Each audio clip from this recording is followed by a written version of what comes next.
Three, two, one. Welcome to the Capital Gains Tax Solutions podcast, where we believe most high net worth individuals and those who help them struggle with clarifying their capital gains tax deferral options. Not having a clear plan is the enemy, and using a proven tax deferral strategy such as the Deferred Sales Trust is the best way to grow your wealth. I'm your host, Brett Swarts. In each episode, I'm joined by some of the best financial independence and passive income wealth advisors in the world, where they share their ideas, deal stories, and inspiration, so together we can make complex tax deferral strategies simple and passive income plans achievable. But I tell you what, in order to do that, you have to be able to build your business, and you have to have a capital gains tax event. You need to be able to scale, build, and expand your business. And so I like to bring on guests who are specialists in doing just that, with coaching and sales funnels and marketing and branding. And our next guest is a self-made millionaire, thanks to a large part of his unique ability to generate sales, multiply profits, and build automated systems that help entrepreneurs create sales on autopilot. He actually came here at the age of 21 with no money, and here being America, from Romania, no connections, and not a word of English language on his lips. It's truly the American dream, what Marian Esanu has been able to do. So welcome to the show, Marian. Hey, Marian, how you doing? Good, man. Thank you so much. And by the way, really appreciate the intro. I may need to use that on my podcast at some point in time. Sure. Yeah. Well, it's inspiring to say the least, and we're looking forward to diving straight in. So tell us a little bit about your story and then your current focus. Sure. So I came here, like you said, I was 21. For the first couple of years was literally just, I put my head down and just worked, the immigrant mindset, 7 days a week, no breaks at all. It was just a way for me, like I saw the opportunity and just being able to get a job and seeing the fact that I can, as much as I wanted to work, like I could just do whatever I wanted after that. So seeing the opportunity, at some point in time, I had 2-3 jobs. So for the first, like I said, 2-3 years, I just did that, saved up some money. My wife joined me a year later. So I came here 2012. She joined me in 2013. My wife was also born in Romania. So then we decided, okay, we're going to build a life here and a lifestyle, right? So after about 3 years, I went to Dominican Republic with my wife for just a short week. It was the first kind of vacation that we took. And I realized something. I had a feeling that I didn't feel well. Like I felt well being there with her, but I didn't feel well because I felt that I was losing money because I wasn't working. So at that point, something triggered in my mind that it was like, dude, you have to do something with this and be able to make money when you're not physically in the same spot, right?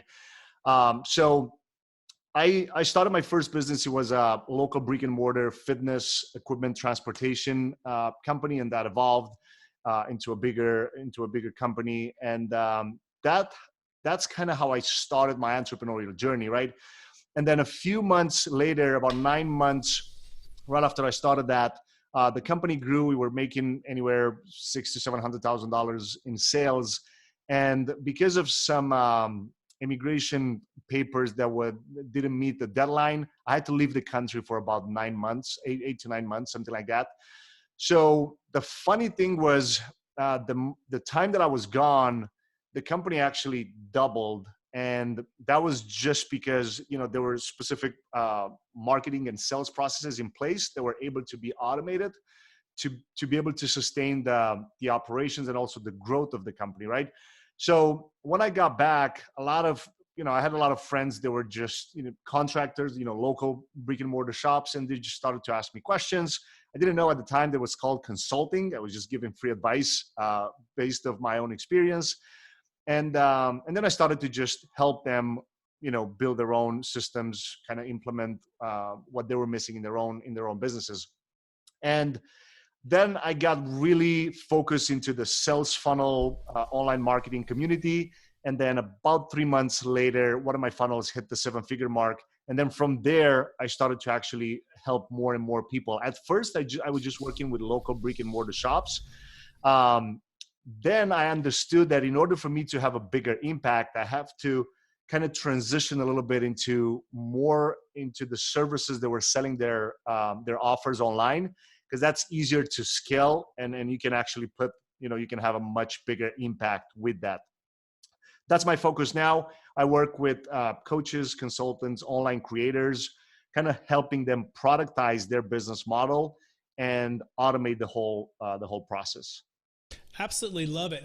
And Marian, I'm curious, before the success that you've had and before the business, before all of the, the big journeys that you went on to make it in business and live the American dream from moving from Romania, who was, Marian growing up, and not so much who you were, but really what gift were you given? Because I think we're all been given certain God-given gifts, and used to make a difference in this world to help other people. So what gift were you given, that particular gift, and how does that help how you help people today? 100%, man. So I think even now, I consider myself a person that can figure things out. So regardless of the situation, I'm usually really fast looking at, what can I do to pivot, to adapt to the current situation and make things happen. So I started working, I was 14 years old when I had my first job in a construction company. And the reason that I did that, because it was, so I was doing some music production, well, as a hobby, right? I wasn't necessarily making money or anything, but I was producing some instrumentals online for like the hip hop community. So I had to actually export the MP3s on DVDs, and my computer at the time didn't have a DVD writer. So I had to go and work to be able to buy one of those and actually, right? So at the time I was like, okay, so what are my chances to make this happen? And my parents, they wanted to offer as much as they could, but the economical situation at that time didn't allow them to do that. So I said, okay, how much does this cost? I don't know, at the time it was 50, $60. So I said, okay, I'm going to go and work to this construction company, make some money so I can do that, right? And then slowly growing up, I was selling clothes for a while. So I was going to Hungary and Germany, buying clothes, and then selling them in Romania with, of course, with a profit. Then I think I was 18 years old when I started to also sell cars. So for a while I did that while I was working. So again, I was always able to kind of figure things out. And then so the first contact with US was at 20, but only for a couple of months. But I saw the opportunity and I said, okay, whatever I have to do, I have to figure it out to be back and build my life here. So that's who Marian was growing up. Hey, I love that. That's a great answer. And I think learning to pivot and to be adaptable and do it quickly is a gift, right? And if you can help others to do that, or develop those skills, or develop those ways of seeing things, it can really make a big difference. Right now we're in the middle of the Corona crisis, and people are looking for solutions for the future. Before the show, we were talking a little bit, and we're saying it's such a time as this that these skill sets are so valuable and so needed in a world that is really unknown. And even before this whole crisis, I mean, the world is changing rapidly with automation and technology, and a lot of taking over the potential job future of kind of the world, right? So I'm curious, what is your take on just technology, automation, and then how your services are a perfect fit for what everyone's facing right now? Yeah, so I love to even give you an example from my wife's business, like right this moment, right? So my wife, she's a lash artist. She's having a salon, a brick and mortar, salon studio here in Boston. So, her business was the first, kind of in the first round of, non-essential business, because her services are a little bit into the luxury type of, right? Like people, like women don't actually need, like it's not something that they need in order to survive and live. It's just something that, okay, we like, and that's, so her business was like completely boom, like, shut down. I mean, temporarily, right? Like it's probably going to take a few weeks or months. We never know until it'll go back to start selling again.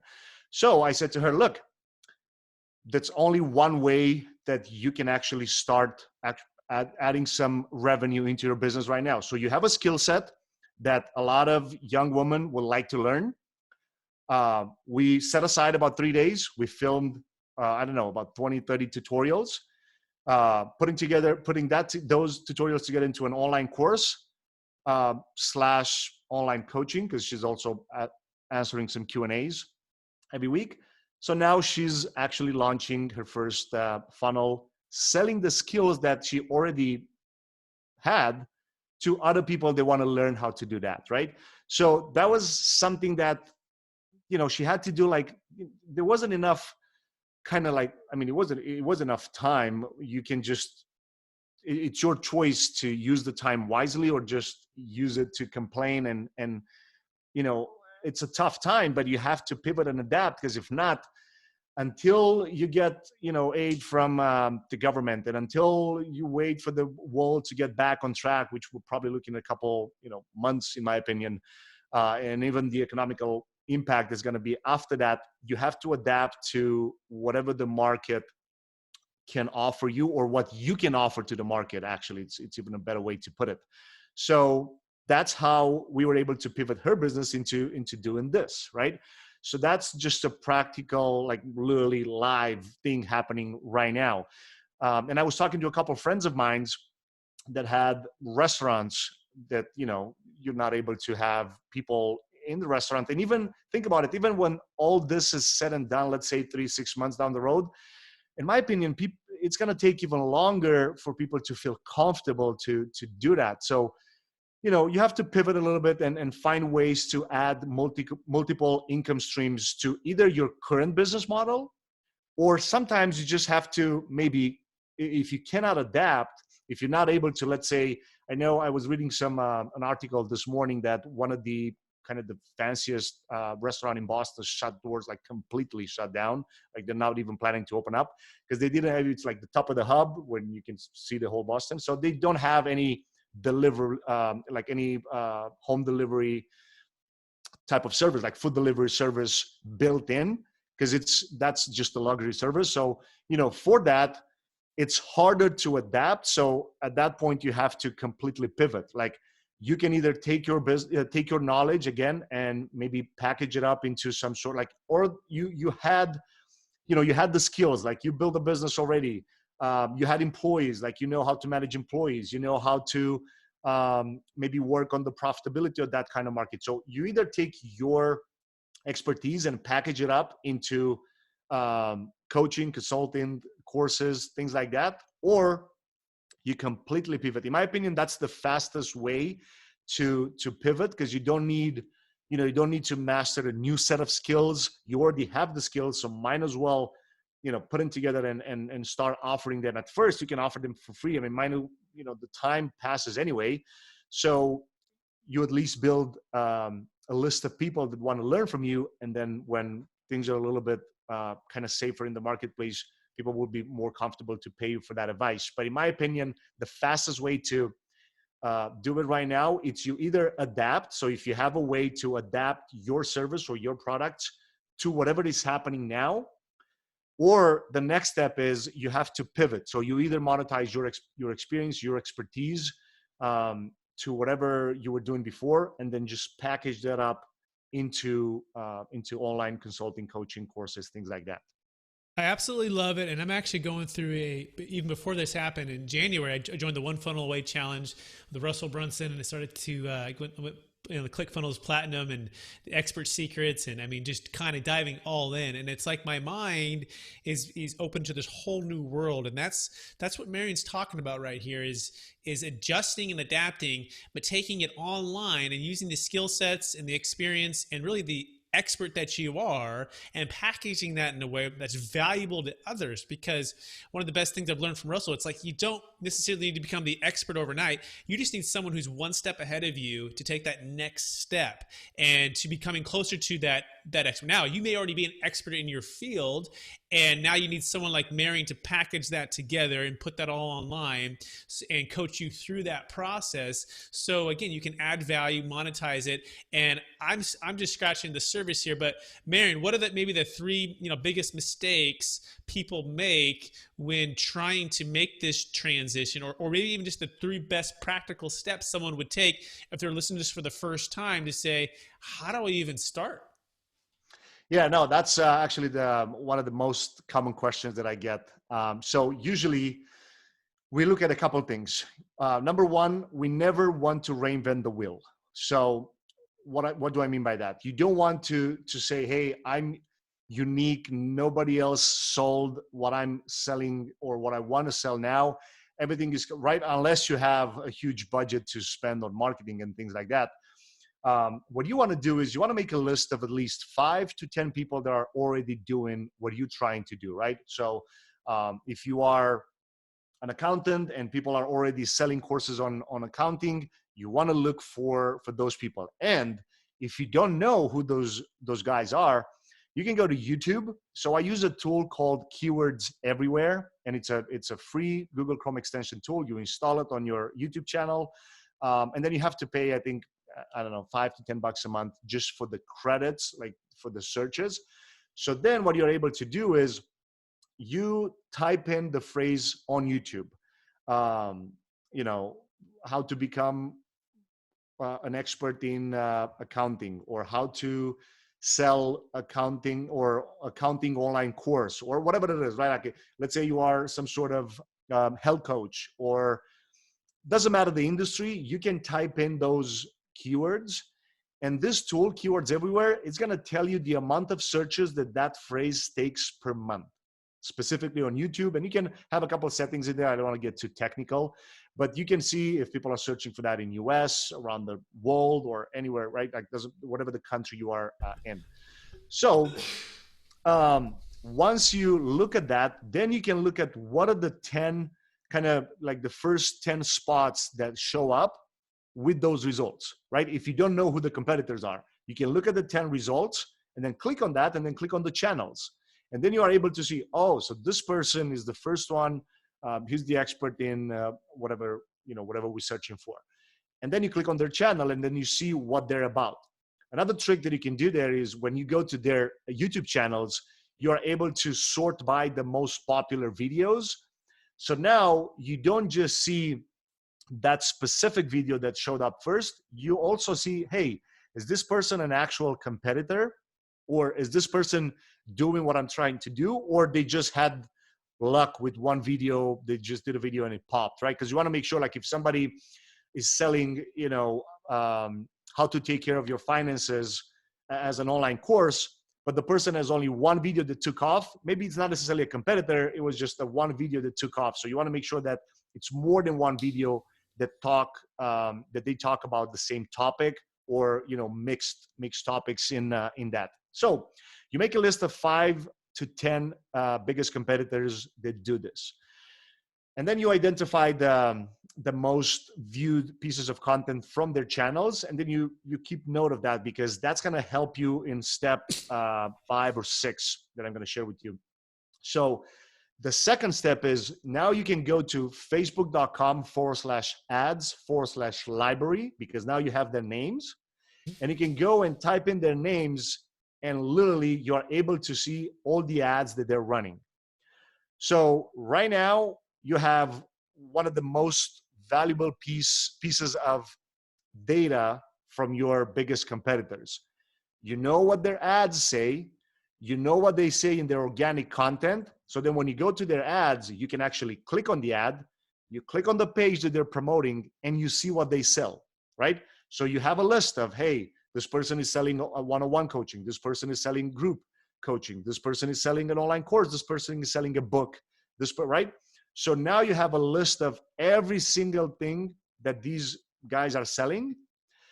So now you can decide, okay, you can, right? Because this situation may be different for people listening or watching, depending on where they are in this journey, right? Somebody that has a little bit of budget aside to spend on some ads, it's one thing. Somebody that doesn't have any money, it's going to apply this a little bit different. However, everybody is able to see now what's the most important thing, the offers that their competitors are promoting.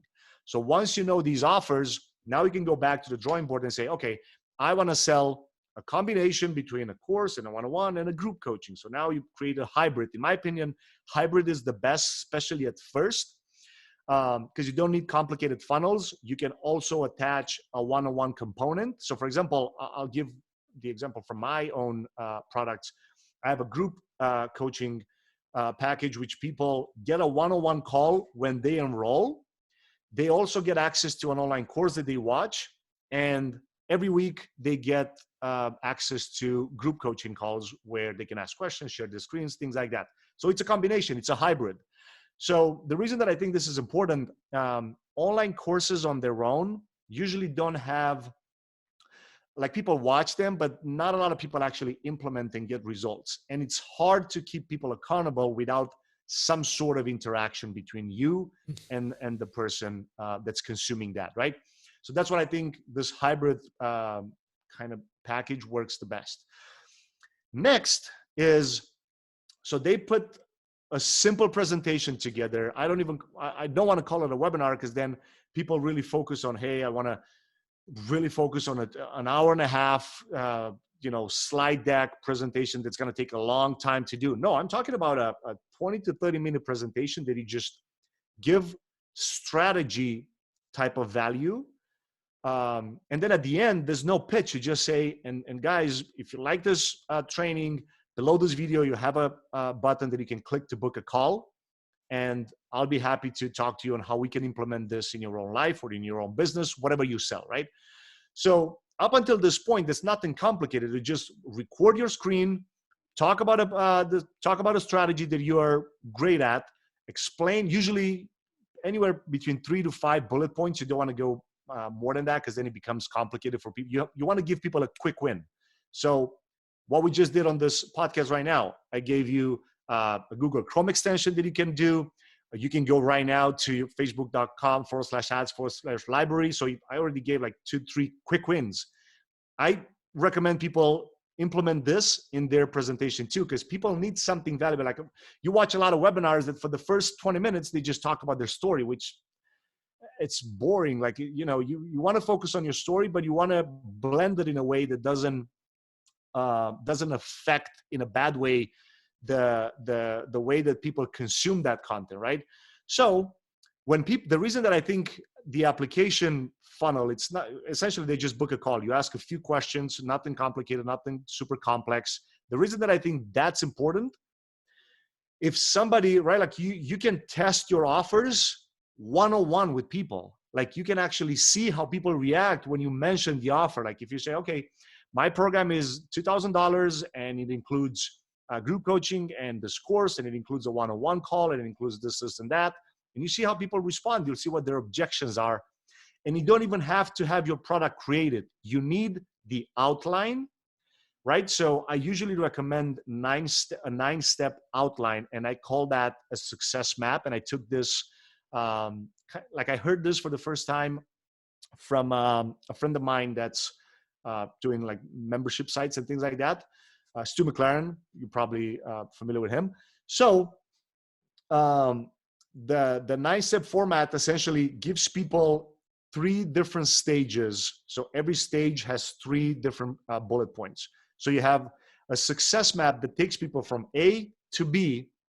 And that's, in my opinion, the only way that you need to have ready to have this implemented. So right now, you know who the competitors are. You know what they sell. You know what you would like to sell, bundle up your offer.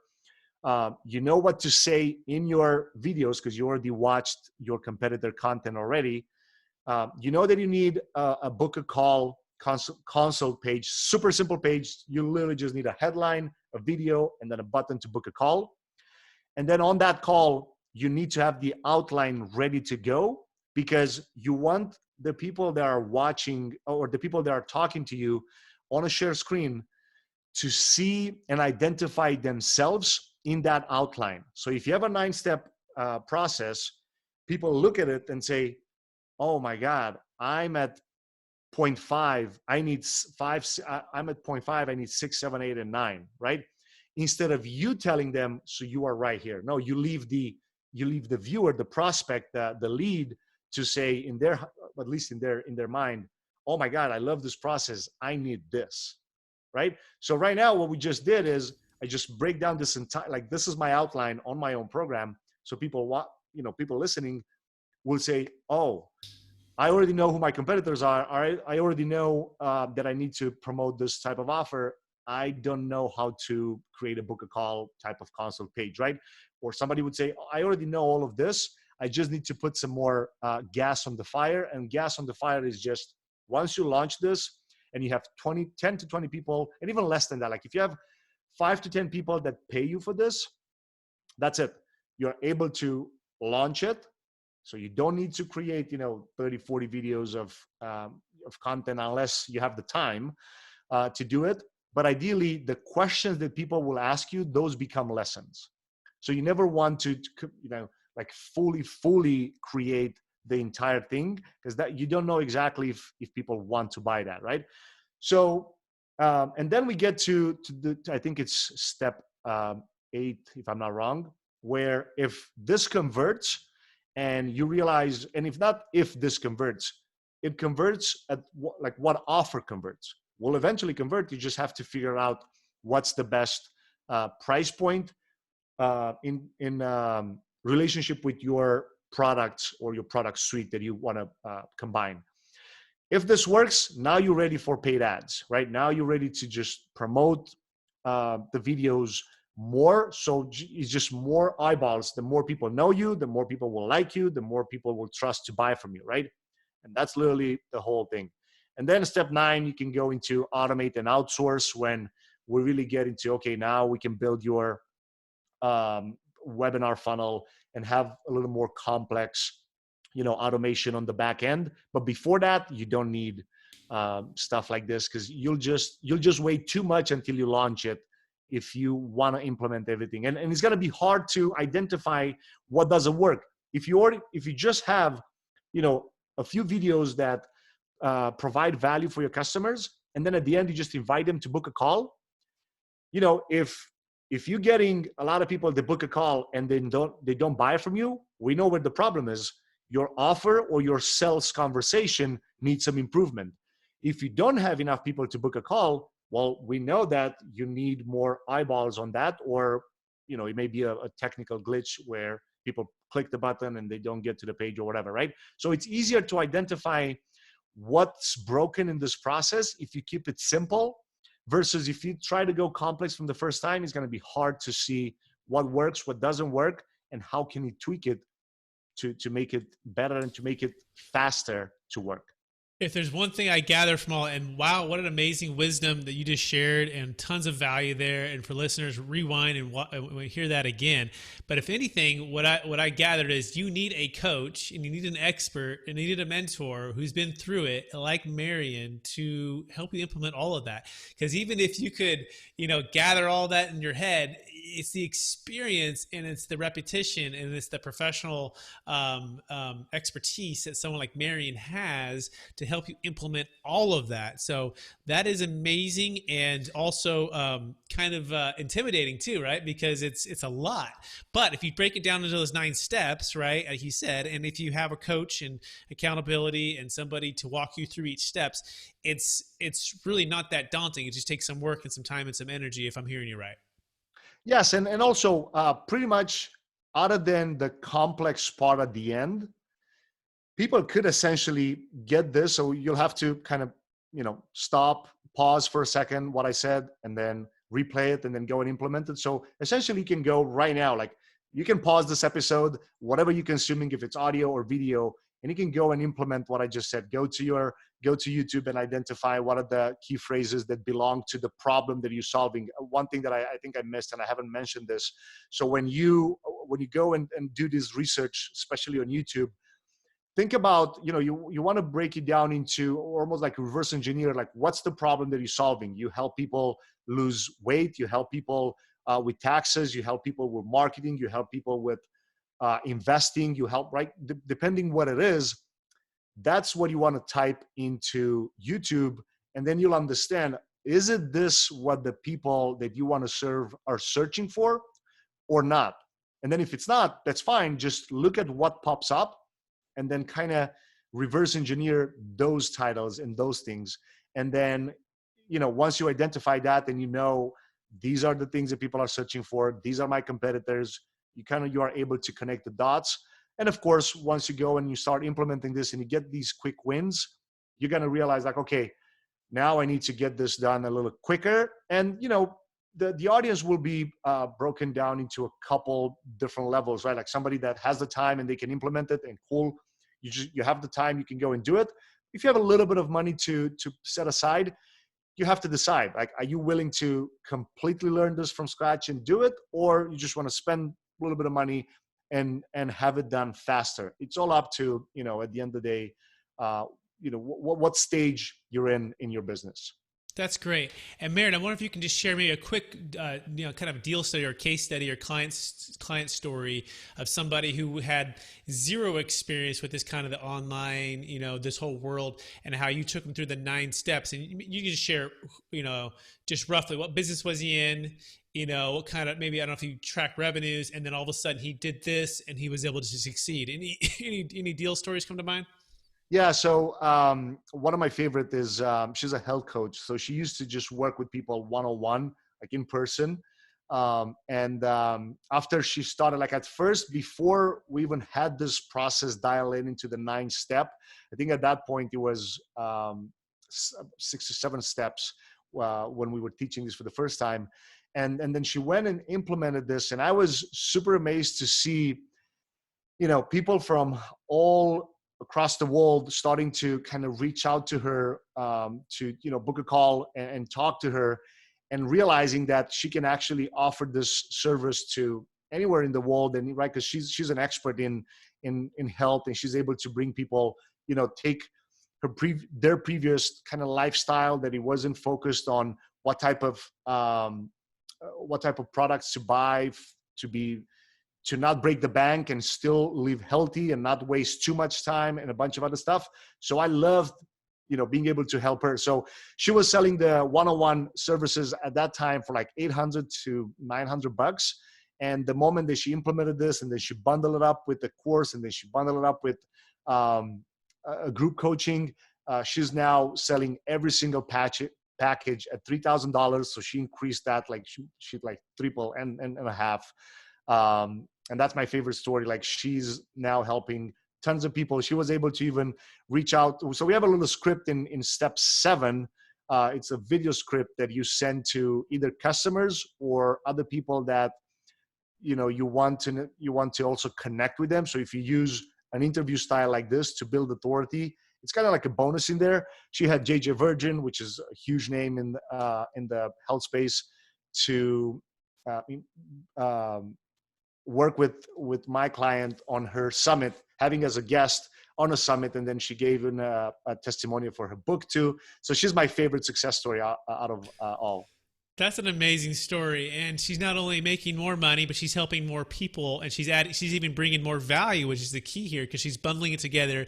She made these online coaching things. She did group accountability and all of it in the courses. I mean, so that's really, really neat. With just a couple of weeks until she was able to put all and this just together. A couple of weeks too. Wow. What a story. What a story. So are you ready for the lightning round? And then we're going to finish with our last question. Let's go. All right. So maybe your favorite book or your best book you've read in the last 6 to 12 months. Last 6 to 12 was Your One Word by Evan Carmichael. In my opinion, everybody that has an online business needs, and not just online, to be honest, even offline, that's going to help you understand like your core values and your message in a way that you can take everything that you know and everything that you stand for and put it into one word. That's powerful. My one word is momentum. So I highly recommend everybody to read that book. Thank you. I'm going to pick that one up. Your favorite podcast that you're listening to right now? Business Lunch by Roland Frazier. Excellent. And your favorite leadership quote or something that inspires you that someone, that a leader has said or a mentor has said? Yeah, it was you are the sum of the 5 people that you surround yourself with. In my opinion, that's super, super powerful. To be honest, I forget now exactly who said it, but that's just my favorite quote. You asked me who's my favorite quote, not who's the favorite author of it. So sure. Yeah, that's fine. Your the biggest difference between Romania and Boston? Oh, this is a question that I've never been asked before. So, yeah, the biggest difference. So the biggest difference, I think, is adaptability to new things. That's the biggest difference. Romania doesn't really like new things. Like, people in Romania are a little more comfortable instead of, I don't know if that's actually the right way to put it, but yeah, I think adaptability to new things, especially to innovation and new stuff like automation and things like that. I think that's the biggest thing, the biggest difference. And it's interesting that your number one strength was adaptability and growing up in Romania, and now you're here. So that gives an opportunity for you to help people from your home country, which is cool. Yep. Excellent. Well, that concludes the lightning round, and here's the last question, and then we'll be done. How do you stay centered, Marian, in your values and stay encouraged to charge forward to reach new goals after accomplishing all you've accomplished and you're wildly successful, helping tons of people be successful, making a lot of money for you and your family and your partners and friends? How do you stay centered in your values and then stay encouraged to reach for new goals? Yeah, man. So I live a really minimalistic lifestyle. I'm sure, like, every morning I wake up grateful. I'm grateful for my wife, for my family. I'm grateful that I'm able to call my parents, and FaceTime every morning and talk to them. I'm grateful that I'm healthy and I'm able to take my own decisions. And I understand that regardless of what's going on in the world, at the end of the day, is my choice and my decision that allows me to do what I want to do. And everything that's surrounding me, it's just my choice. I choose to do what I do every day. I can choose to not do that, right? And then I'll be in a way worse position. So that's, I think, I understand every day that you have to be grateful for what you are. And if you're not where you want to be, it's just your choice because you're not there. And that's my honest thought, like, every single day. That's how I wake up and I think about the world. I love that. And by the way, you can find Marian at highendclientacquisition.com. He also has a podcast as well that he has, but that's highendclientacquisition.com. Marian, any last thoughts and maybe remind anywhere else they might be able to find you? Yeah, so whatever you consume this episode, you can just go and type in. So regardless if it's iTunes, Spotify, Stitcher, Google Podcast, anywhere in the world, or even YouTube, if you just type in and search high-end client acquisition, my podcast will pop up. You'll be able to listen and consume. I interview a lot of thought leaders, experts, and also I put my own advice in there, and you can consume a bunch of free content from there. Absolutely. Well, thanks for being on the show, Marian. It's truly a pleasure. Keep fighting the good fight. Keep helping a lot of people. Keep living in the gifts that you've been given, and we so appreciate you taking the time to share your story with us. And with that, I want to also thank everyone else for the listeners here listening to Capital Gains Tax Solutions podcast. As always, we believe not having a clear plan is the number one enemy to creating and preserving more wealth, especially if you're going to sell a highly appreciated business or real estate, primary home. and you should have a plan in place. And before you get there, to increase the value of your business, you should have an online platform. You should have, perhaps you can take your expertise and monetize that and help more people by adding more value. So reach out to Marian to help you with that. And in the meantime, go take the information you just learned and take action and take responsibility for your success. We encourage you to do that. Thank you so much, and hope to see you on the next show.